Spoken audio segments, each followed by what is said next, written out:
Welcome back to another edition of Celtics Beat. Kaufman with you, and as you can tell, we've broken from our regular schedule in the wake of the coronavirus outbreak for several reasons, chief among them, no sports. If you haven't been paying attention lately, at the time of this recording, more than a dozen confirmed cases of the virus across the NBA, including one in Boston. What's up, everyone? So I just found out I tested positive for the coronavirus. I'm okay. I feel fine. I don't feel any of the symptoms. But I can't stress enough of practicing social distancing and really, keeping yourself away from a large group of people, and just really washing your hands and help protect yourself and help protect others by protecting yourself. Thank you.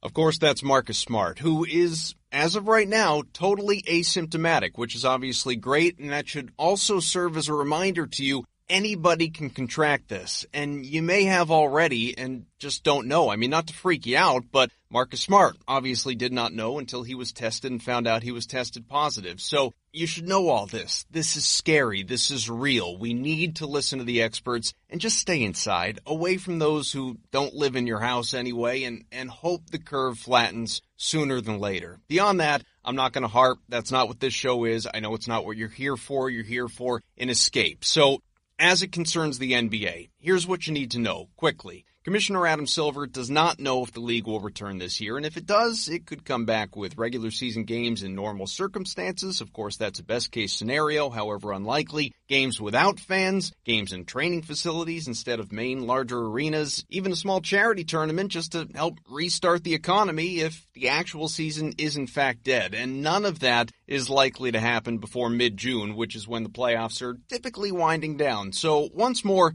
we're not going to have much to discuss concerning the NBA for quite a while. Months, really, in all likelihood, unless there's new news in the form of a definite shutdown. Now, all that said, this is a special show, one I've been planning for quite a while. Unfortunately, it took a global pandemic for our schedules to sync up, but we are making it happen. We're doing it right now. We're going to make the best of it. It's just not going to be exactly the type of show that I had hoped for, but maybe in other ways it will be better, right? Look for the silver linings in this entire situation. I can guarantee it's going to be a good, fun show. All right, so with all that, I want to welcome in a diehard Celtics fan, really a passionate sports fan in general. It's not just the Celtics. He's actor, singer, songwriter, producer, the most optimistic guy you will find on social media. I'm convinced of that. Donnie Wahlberg. Donnie, what's up, man? How you holding up with everything going on? I'm holding up okay. Locked in the house.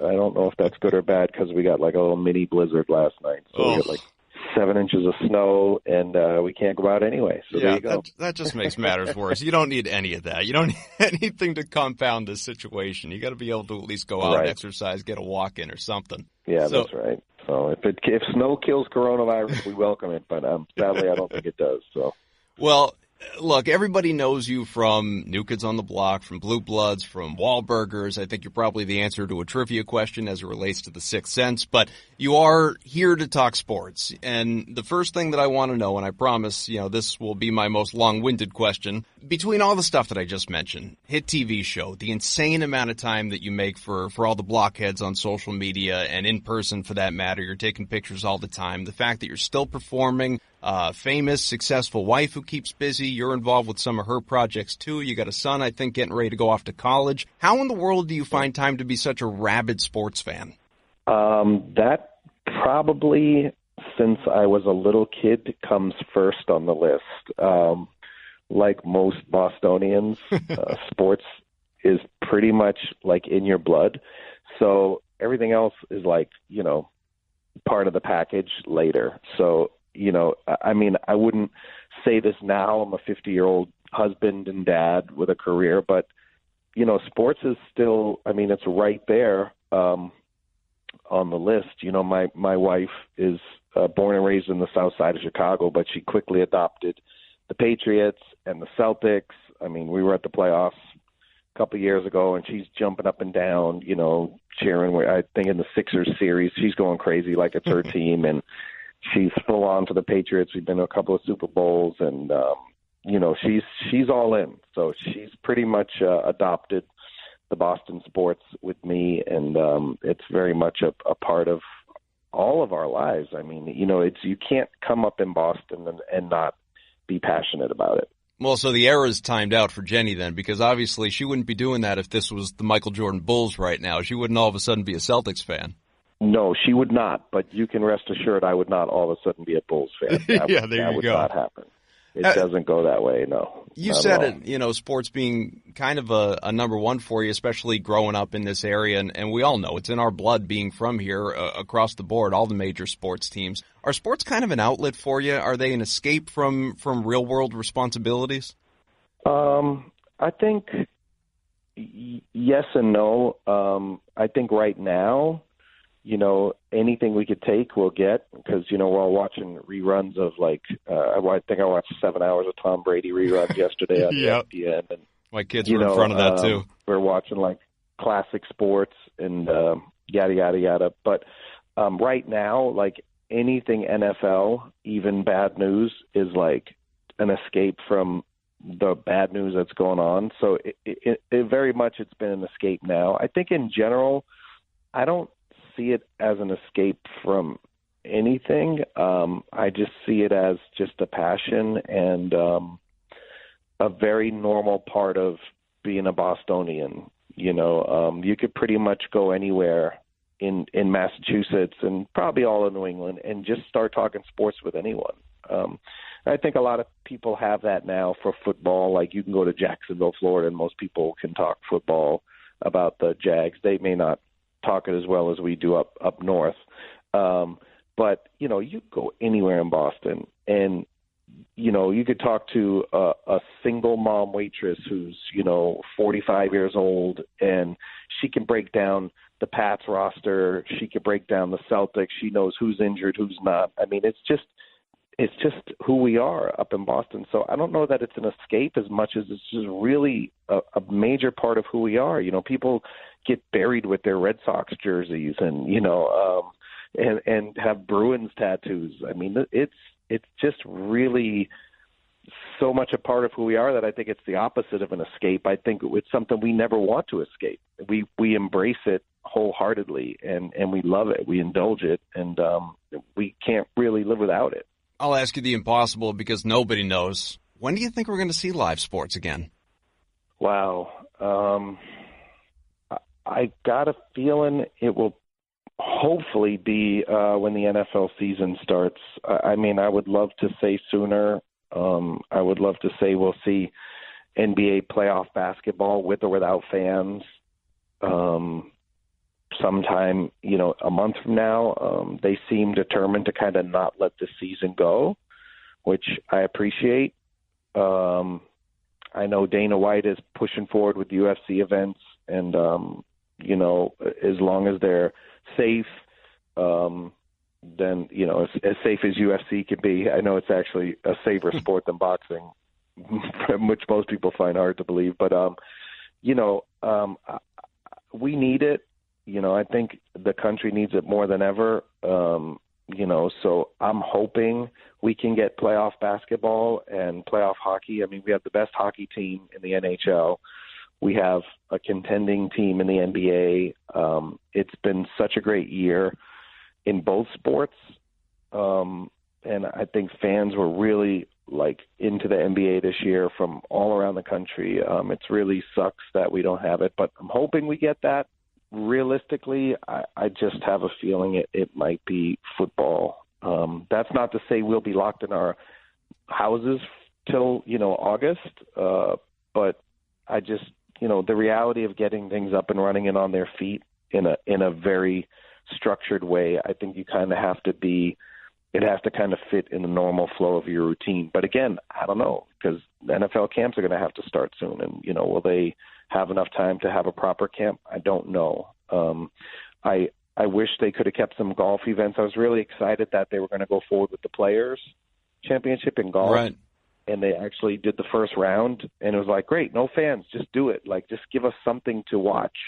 I think everybody really wanted something to watch, but I just guess they thought they couldn't pull it off without having too many people around. And here's the thing, it's everyone has different thoughts and feelings about what's going on with, the current situation. The reality is, until we just commit to shutting down, because that's where we're at in this country. Until we commit, the longer it drags out. So all these sporting events we want and all the things we want, the longer we drag this out and don't just shut down for a couple of weeks, then the longer it goes on, right? I mean, that's the theory.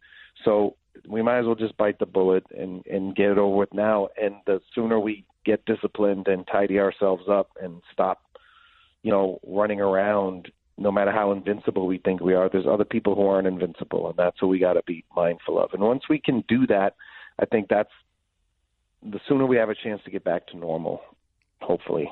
Does it frustrate you? Because, you're on social media all the time. When you see these videos circulating from all over the country, people still playing pickup basketball. I saw a friend of mine, posting pictures the other day. They were having a tennis tournament. There are so many different people out there that it seems like, to your point, everything you just talked about, it seems like they just don't get it. That they need to just put their personal interests aside for a couple weeks, a few weeks, and maybe this thing subsides enough that we can return to some level of normalcy. If you do it smart, then so be it. I talked to my older brother, Jim, who's a passionate golfer. He lives in Florida. And I said, are you golfing? He said, yeah, but the way we're doing it is one guy goes out. You can go out in a twosome, but you have to have your own cart. You can't be within 10 feet of each other on the green, and that's it. So everyone is sort of broken up and fractioned up. So, they're out and getting exercise and doing it in a way where everybody's, has to follow a certain rule. And it's probably a little weird and, a little awkward, but, it's good to get out and get some air. I see people taking walks and, doing their stuff and going running and everything.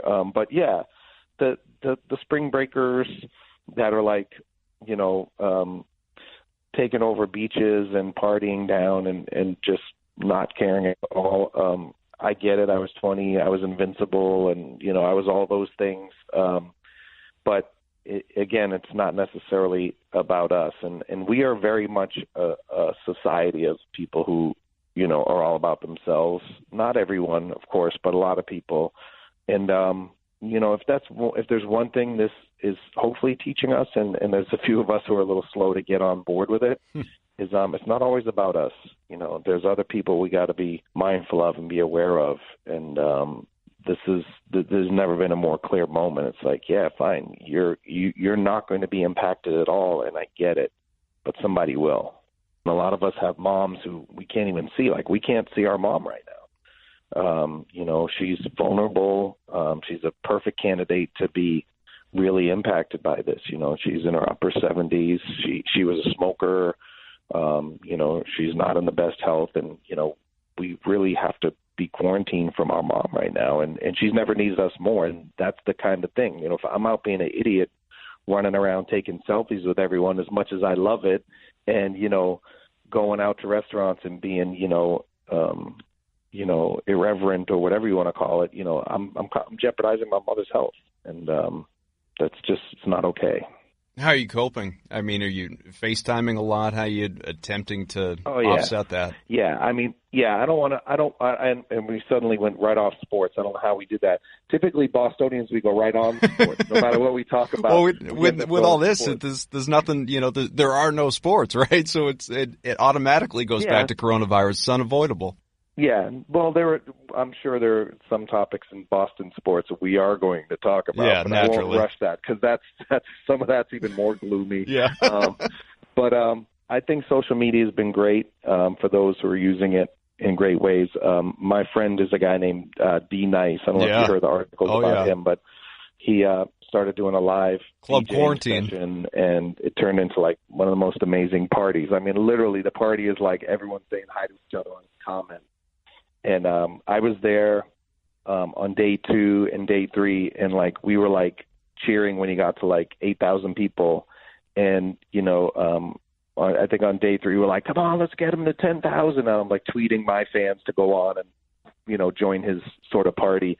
And by I think Saturday night he had 100,000 people. Michelle Obama was there, and Oprah was there, and Quincy Jones was there. It was amazing. And there's not a nicer guy around, so it was it made it all the more special. It was literally to bring it back to sports, it was like watching, Jayson Tatum, after the All-Star game, when he just sort of started erupting into this like superstar right before our eyes. You could literally see it happening. Like Reggie Lewis in the playoffs, I think it was in '92 in the Cleveland series. It was like literally a superstar is evolving right in front of our eyes. And that's what it was with D Nice the other night. That kind of selflessness right now is really amazing. And it's really uplifting for a lot of people. Trying to do the same on social media. I'm just trying to do that. That's kind of how I live my life anyway. I just try to be a positive, loving, and uplifting person all the time. And I come from the Muhammad Ali school of I will never say no to a selfie ever. And, that's that. I used to, as a kid, when I first got really famous, we were famous with girls and guys hated us, and I'd go to a Red Sox game or something once in a while and, somebody would yell from the seats, behind me, "You suck, Donnie," or something like that. And I'd be like, I was like, shit, man, all I ever wanted to do is walk down the street and like Rocky and have the pizza guy say, "Oh, Donnie, come have a slice." That's all I ever dreamed of as a kid, like being that's what fame meant to me. Yeah. Not getting slandered at a freaking baseball game. And, so to be at a place in my life where people are excited and want a selfie and stuff like that, it's like, and people will say, sorry to bother you. I'm like, shit, bothering me would be cursing me from the bleacher seats. I'm good with this. Like, I'll take as many selfies as you want. I'm glad you said that. I'm glad that, obviously you've got a bunch of fans that are listening to this, hopefully that are, if they don't already know that they do, because I'll give you a great example. I was out in Miami a couple weeks ago at this point. We go out for this late dinner at Prime 112, I think it is. And I mean, you've probably been there, really nice steakhouse. And I walk in, first person I see is Jamie Foxx. And so, he's there with an entourage, and it's like, all right, I mean, we're going to be respectful. We're not going to bother him, obviously. And we all kind of finish up dinner about the same time. So we go outside, and he's right there, all of 5-10 feet from me. And I'm thinking, it'd be cool to ask him for a picture at some point. Yeah, before he gets out of here, we leave. But what stopped me, first and foremost, I think, was, one, you want to be respectful. You don't want to bother the guy. But also, man, what if he said no? That could kind of impact the way that you view a person.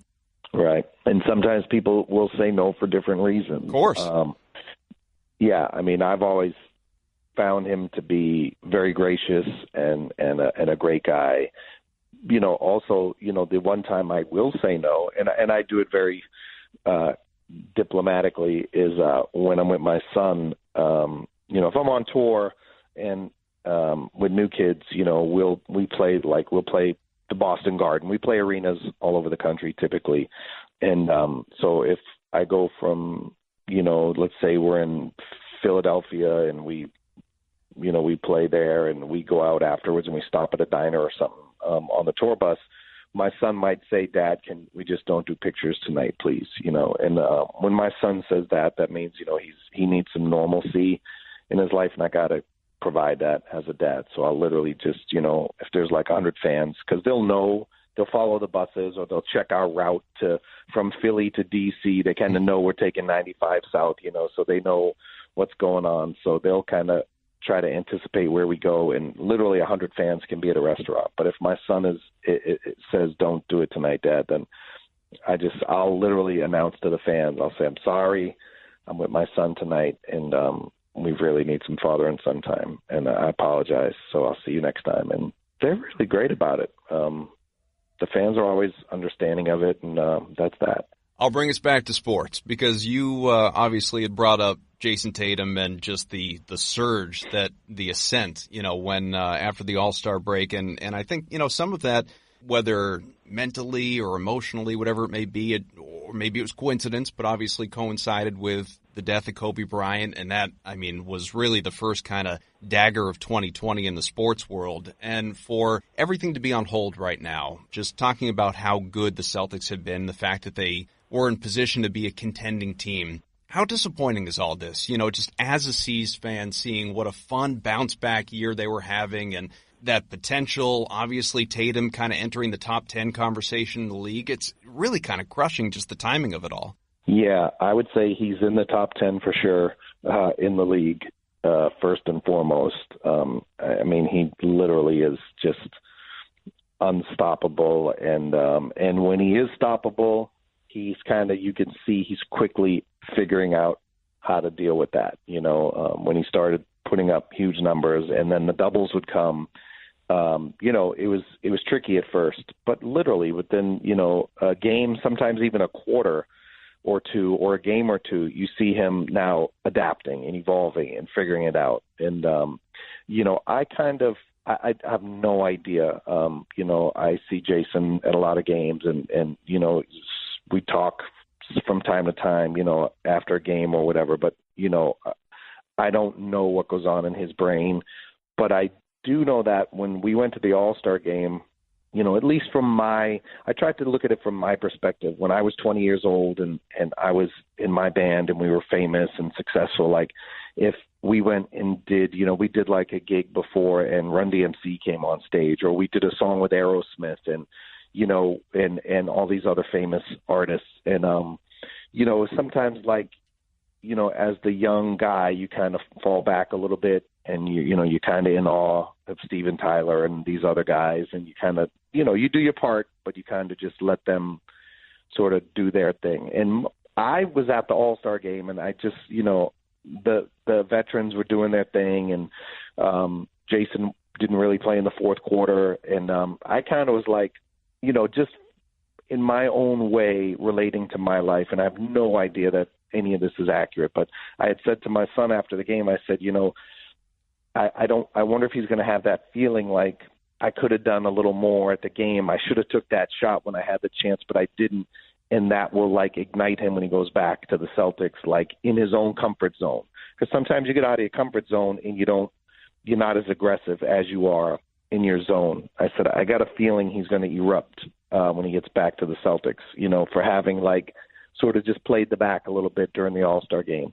I don't know if that's accurate, but it's sort of like, if you went and did a weekend with Al Michaels and Jim Nance and a few other guys, for sure. and you get back to Boston, it's like, wait a minute, I bit my tongue a lot. I'm not biting my tongue anymore. It's an awful feeling. I'm not saying that's what happened to him, but that's where my mind went, and he did erupt after it. I'm not saying it has anything to do with the All-Star game. I'm not saying it has anything to do with it could just be a matter of he just finally said, you know what, I belong here with these guys. But whatever clicked for him, it's been evolving all season. He's been showing it all season. And whatever it was, I certainly think there was a confidence that shifted after the All-Star game where he just became okay with taking the game over and not really being apologetic about it. And I think in some ways that was the beauty of 2 years ago with the Celtics was all these guys went down and it was basically down to JB and JT, right? And they were free to take the big shots and make the big plays. And you could see then that they had this thing where they don't hang their heads. I went to the game in Milwaukee. I think it was game 3 in Milwaukee a couple of years ago, and they were down like 21 and came back and tied it up right at the end. And it was a huge game. And they just had that spirit like that Paul Pierce had and Larry Bird had, and this sort of, they can miss 10 shots, they don't care. They keep coming back, and they keep coming back, and they shake it off, and they never quit. And so there's always been that with Jaylen Brown and Jayson Tatum. Mm-hmm. But with Jayson, after the All-Star break, something just clicked where I think last year Kyrie came back, and they wanted to still be able to take games over when they felt it, but that was Kyrie's thing, and, there was all this friction, and Marcus Morris was playing for a contract and, going to be a free agent, and, that's going to be his last chance for a big payday, and he's shooting threes, like, through the roof. I mean, he was on fire the first half of the year, and you could see where they're just, and Rosie was going to be a free agent, and he wanted the ball, and you could see where it stunted those two guys. And the fact that the team came back and committed to them is huge. And I think it was just a matter of time. I think Jaylen's been super consistent from day one this year. and Jayson has just been sort of like on a steady ascent this entire year. So it's been amazing to watch. And to me, it puts them back on the rightful path that they were on in the playoffs 2 years ago, that these young guys are going to be the future and they are going to lead us forward. And no, we should not be trading Jayson Tatum for 1 year of Anthony Davis. No. Yeah. So with this nucleus, and you bring up Jaylen Brown, the great strides that he's made this year. Obviously, he's on the books long term now. Kemba Walker has been just the anti-Kyrie in so many ways, and we need the guy to stay healthy, clearly. But he has been a perfect piece for this team. Marcus Smart is. There are so many words to even describe Marcus Smart. We love the guy. He's so polarizing. I think there are some people that undervalue him. Maybe Gordon Hayward sticks around. We'll see after this year when his contract option's there. But Danny Ainge, Brad Stevens, they're signed up. They're at the wheel. When do you think we're going to see Banner 18? Well, I'm going to tie this back to the previous question because part of your previous question was Tatum and part was how frustrating is it because they seemed like they had so much potential this year. So I'm going to come back to both questions. I think the break or the shutdown, we could be one of the teams that's lucky if the season picks back up.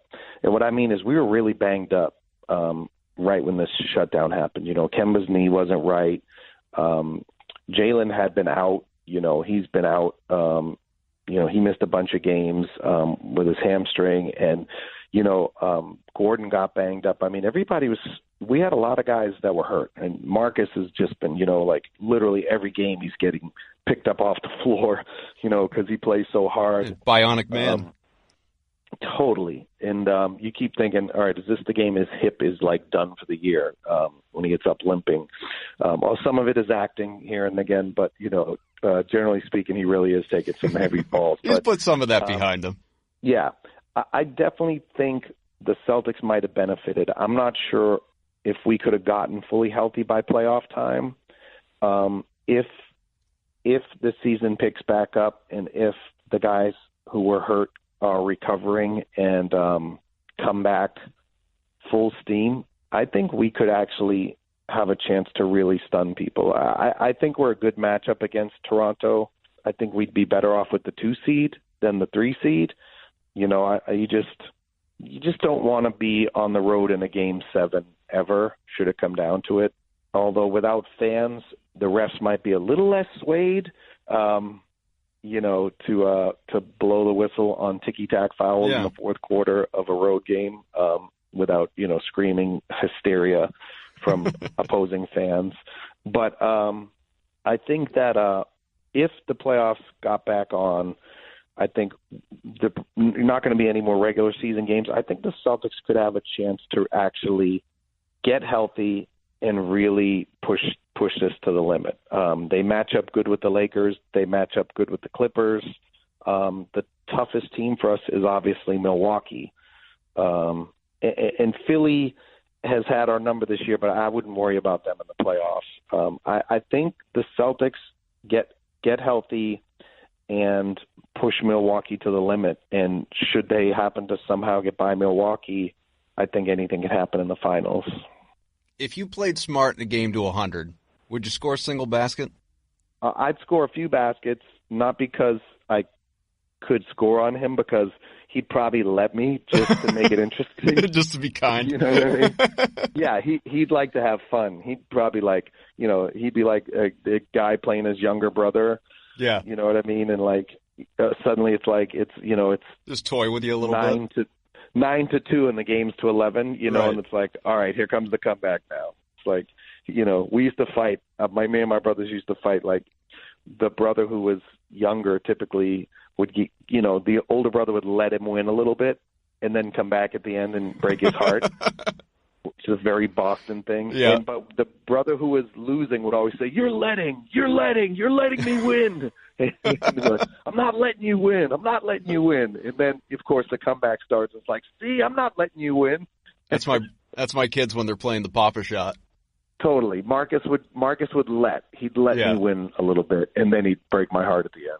So obviously, I mean, people can tell listening to you, huge Celtics fan, and we've known that for a while. I mean, you narrated the 30 for 30 on the season Lakers with Ice Cube. You make it to a ton of games, like you said, All-Star game, but home and road. And I remember years back, I mean, a decade back at this point, you were featured in Wicked Good Year, our mutual friend Steve Buckley's book, and a lot of that was focused on you growing up a C's diehard. Obviously, and you said it, huge sports fan. It's in your blood being from Boston, but how big a part have the Celtics in particular played in your life? Just, for a while in Boston, they were it. They were all we had.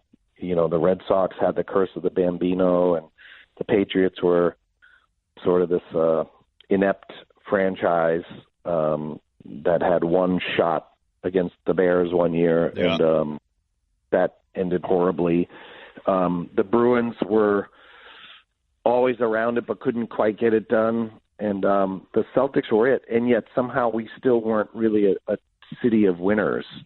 But in the 80s,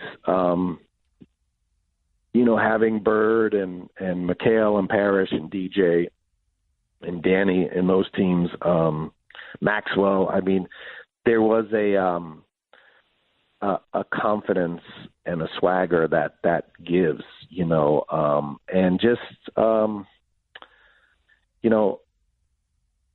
what it meant to me, it's really hard to put into words, but what it was like growing up, like getting on the train and grabbing, taking the subway to high school and grabbing a Herald, like with my only quarter that I had in my pocket. I just had to grab a Herald and, look at the box score from the game the night before, and just study it. I mean, I would study every single angle of the box score, and then I would look at other teams, and I'd say, well, what did that jerk Kelly Tripucka score last night? Because he right now is close to catching Bird in averaging points, and,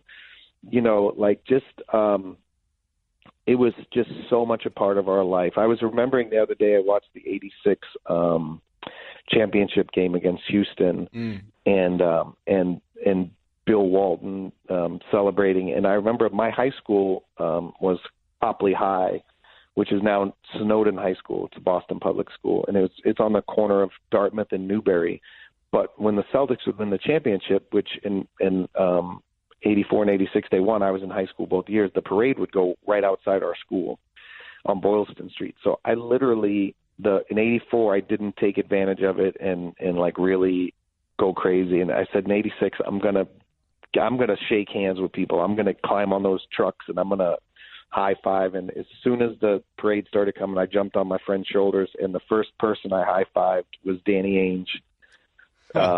And it was everything. It was like we grabbed both hands and we like looked at each other and he screamed, and it was awesome. And then I climbed on the back of another truck, and one of the security guys was pushing me down. I said, please just let me say hi to Bill Walton. And he tapped Bill, and Bill turned around and shook my hand. And I jumped off the truck, and it was like just the most incredible feeling, the most incredible excitement to see the team that like you just, like I said, when you spend all your time reading the box score, and like kids today, they're on their smartphones looking at highlights and checking all these new age statistics, and my son's like, Dad, Jalen's plus minus is the best in the league right now. Like they know all this stuff too. All his net rating and everything. Totally. When you follow that so intensely, like so many of us Bostonians do, and your team gets to the mountaintop, there's no feeling like it. And to have those rivalries in the 80s, and to be able to say, like, we beat L.A., we beat Olajuwon and Ralph Sampson, like we did that. We beat Moses Malone in 81, and we beat the Sixers from down 3-1. You never forget it. You never forget what it felt like. You never forget where you were when it happened. We listened to Game 7 in the Philly series in 81 on a boombox up the street while we were playing wiffle ball, because we couldn't watch it on TV. Our parents didn't let us watch it, so we stole my brother's boombox and listened to it. and we're screaming and yelling and jumping around and, just listening to Johnny Most. And you never forget that stuff. And when you're that invested and you win, it's uplifting in a way that stays with you for a long time, just like the losses do. The losses, all those Red Sox losses throughout the years and all those tough times, made a lot of us feel like losers in Boston. And, it just that stuff stays with you as well. So fortunately for a whole generation or two coming up in our city, they will never really know what it feels like to be a loser. They're winning. They're winning bigly. for 2 decades strong, everybody across the board. Yeah. You ever tell Danny Ainge that story about the high five? I don't think I ever told him. I might have told him once years ago. I don't think I ever did, though. But it's a true story. My friend Elliot Jackson, who was not really a Celtics fan, but that was a whole other part of growing up in Boston, which was awesome as well. The occasional non-Celtics fan. But he literally said, "Get up on my shoulders." And as that first, I think, truck turned the corner, like I literally was almost eye level with Danny Ainge. I saw it on the news. We watched Chet and Nat back then. Oh yeah. So I'm pretty sure it was on Mike Lynchy. Lynchy had it on, and it was literally me and Ainge high-fiving.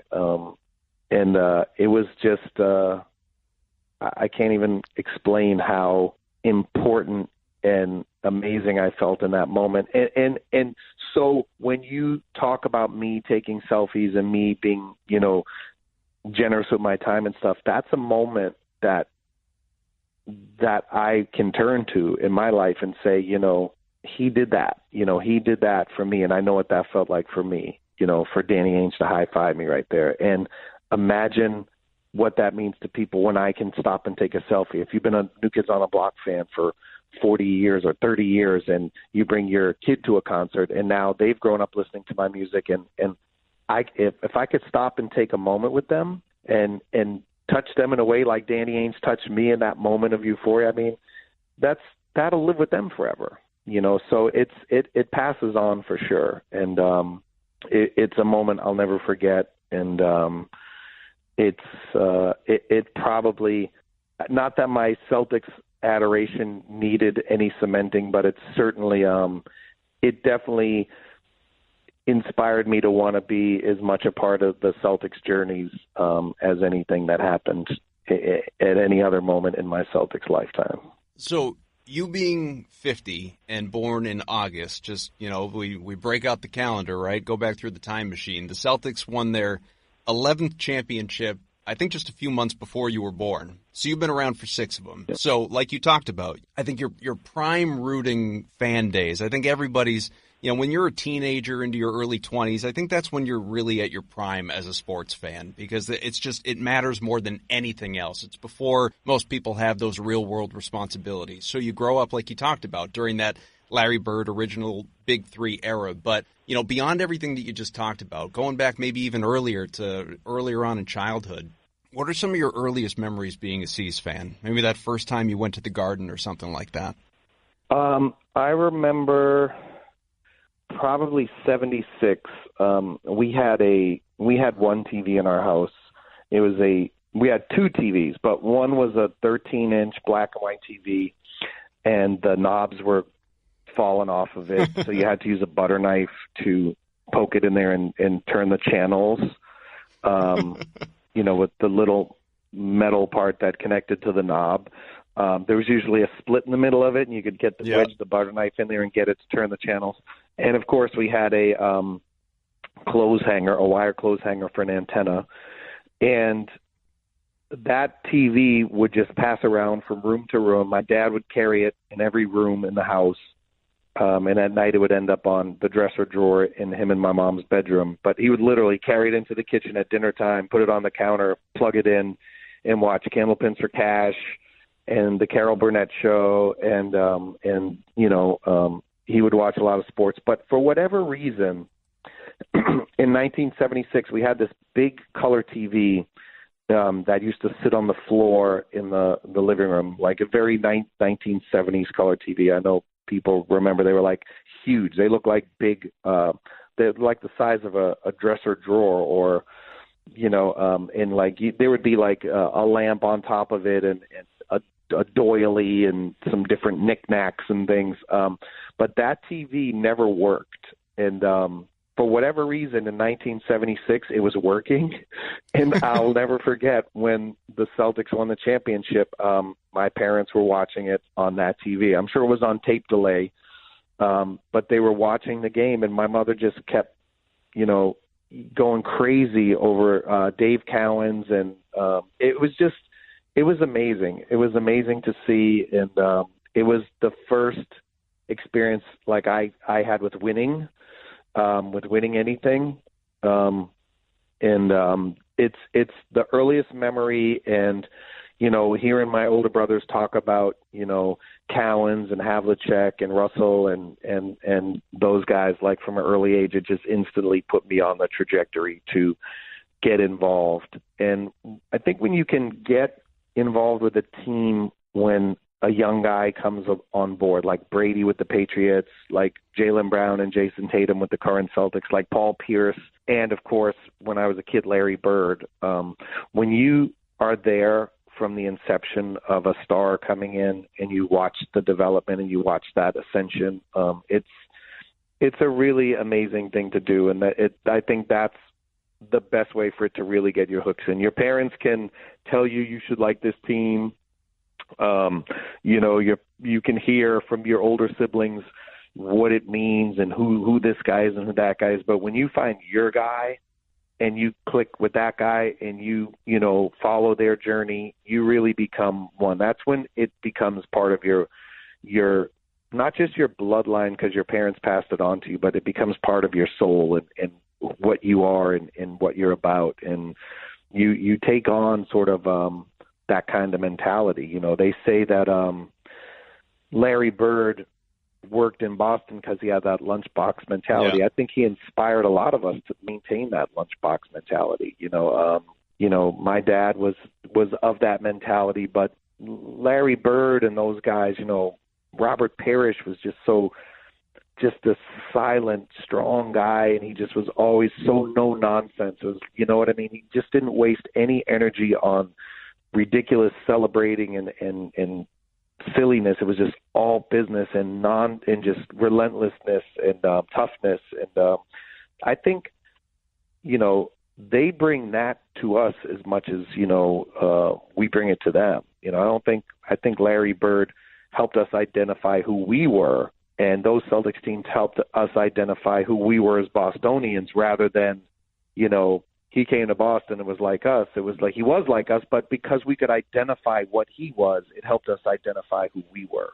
A lot of awesome stuff so far from Donnie Wahlberg, and that's just it. So far. Special treat for you. If you didn't know already, you don't follow me on Twitter, which, by the way, big mistake, at Adam M. Kaufman, you really should. This right here, Part 1 of our lengthy interview. Part 2 will be released tomorrow. Same place. You can find it on my Twitter, again, at Adam M. Kaufman, or just make it easy on yourself. Subscribe to the show. Search Celtics Beat on iTunes or just Celtics. It'll pop up. You can subscribe. The show will be right there. Again, Part 1, which you just listened to. Part 2, equal length, more fun stories, a look ahead, and so much more. I don't want to spoil anything for you, but that is coming your way. Same time, first thing Wednesday morning. Don't miss it.